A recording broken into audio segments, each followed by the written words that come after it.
Ajudou o Fluminense, garantiu o terceiro lugar no campeonato, o Flamengo, né? Que ele não sobe nem desce, ninguém cansa ele, né? Pois E é. ele também não alcança mais ninguém. Então tá garantido. E aí vai poder ter uma despedida do Gabigol bonita no Maracanã, com aquele jogo leve, Casa aquela lotada. coisa aí. Exatamente. Vamos ver. O torcedor até queria atrapalhar o Fluminense, mas o time do Flamengo entrou focado em buscar o resultado. A primeira chance foi com Bruno Henrique. Depois é a vez de Ayrton Lucas. O Criciúma tenta, mas manda bem longe. Cobrança de falta do lado do Flamengo com Pulgar e no rebote Varela isola. Os donos da casa respondem, mas é Matheus Cunha quem salva bonito. Mas o Flamengo era superior. Davi Luiz arrisca de cabeça. Porém, o gol rubro-negro sai nesse chute de longe de Varela, que abre o marcador. O segundo tempo começou com o time da casa tentando o empate. O Tigre levou perigo nessa bola, mas Varela vem pelo rubro-negro e a bola acaba batendo na mão de Tobias Figueiredo. Após a análise do VAR, pênalti para o Flamengo. Bruno Henrique é quem bate e faz o segundo.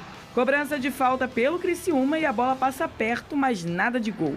E é o rubro-negro quem vai mais uma vez e após passe na medida de Pulgar, Luiz Araújo manda sem chances para o goleiro em seu retorno ao time. 3-0 Flamengo. Vitória rubro-negra que garantiu a terceira posição do Brasileirão para o Flamengo. Vene, destaque pra quem aí nessa partida? Pra mim o melhor em campo foi o Bruno Henrique, sem sombra de dúvidas. Ele jogou muito bem no segundo tempo. No primeiro tempo eu não gostei do Flamengo. O próprio Felipe Luiz falou isso também na entrevista coletiva, que não foi um Flamengo como ele gostaria de ver.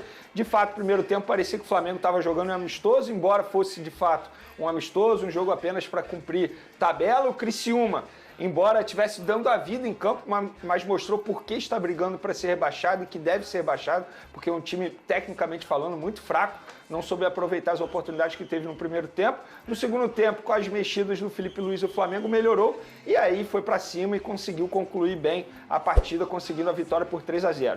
Repito o que eu falei, o grande destaque para mim foi o Bruno Henrique. Gostei da partida do Varela, não só pelo gol, mas mostrou que pode ser um jogador importante para 2025. E foi um jogo importante também para o Luiz Araújo, um jogador que estava sendo peça crucial até a lesão grave que ele teve no joelho. Ele pôde retornar aos campos, entrou e fez aí um gol, querendo ou não, isso dá um novo ânimo para o jogador começar a pré-temporada em 2025. Então foi uma partida aí, digamos assim, para alguns jogadores voltarem a marcar. O Varela não fazia gol há muito tempo, o Bruno Henrique estava vivendo um jejum de 16 jogos sem marcar, embora estivesse fazendo aí boas partidas, e o próprio Luiz Araújo também estava sem balançar as redes desde agosto. Então, de maneira geral, um Flamengo que não jogou bem os 90 minutos, mas jogou o suficiente para vencer por 3-0. Nossa, 3-0 e não jogou tão bem? Sim, essa é a verdade. Não jogou tão bem, mas o Criciúma é um adversário tão fraco que o Flamengo conseguiu, mesmo com muitos desfalques e não jogando muito bem, fazer 3-0 no adversário, mesmo dentro da casa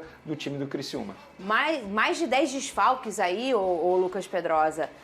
Um placar de 3-0, aí como o Vene trouxe, né? Pra quem não viu, meu Deus, né? Amassou o Criciúma. Na verdade, eu senti um Flamengo leve, assim, que controlou o espaço, que controlou a posse dele e que foi muito efetivo, assim.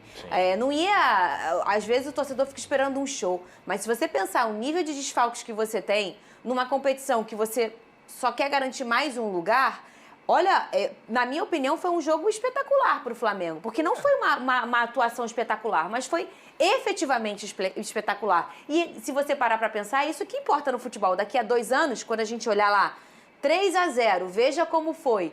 Você não vai ver como foi, você só vai olhar o placar, ô Lucas Pedrosa. Assim, o Flamengo não quer mais nada também no campeonato. Eu acho que jogou o primeiro tempo em ritmo de treino total, só que o Criciúma é um time desesperado, né? E aí um time desesperado acaba dando espaço, acaba tendo que buscar o resultado, coisa que não é característica do Criciúma. É um time muito mais reativo do que um time que vai propor. E o Flamengo se aproveitou desses espaços com a belíssima partida que o Bruno Henrique, como o CT, o Vinícius citou aqui. Eu acho que é muito a excelente notícia a volta do Luiz Araújo, que já tinha até sido relacionado para outros jogos, mas ele voltando a fazer gol, ele voltando a ser o jogador que a gente sabe que ele é. Isso tudo é muito importante para o Flamengo, até pensando em 2025. E de forma geral, o Flamengo fez o que tinha que fazer. É o melhor time, é o melhor elenco, estava com vários bons jogadores dentro do Heriberto Rilse, e o Criciúma, no desespero, não conseguiu aguentar a qualidade técnica do Flamengo. Acho que, para mim, o Criciúma caiu muito depois do jogo contra o Corinthians, porque aquilo ali abalou completamente a equipe do Tencate.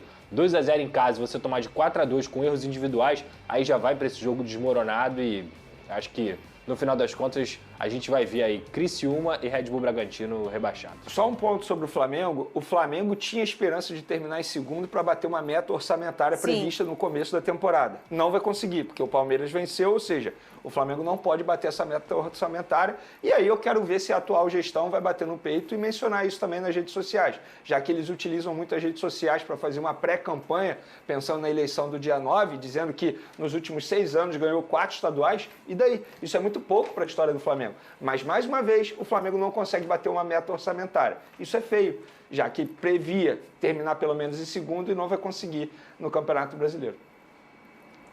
Cadê o hino dele? Eu não quero esse negócio.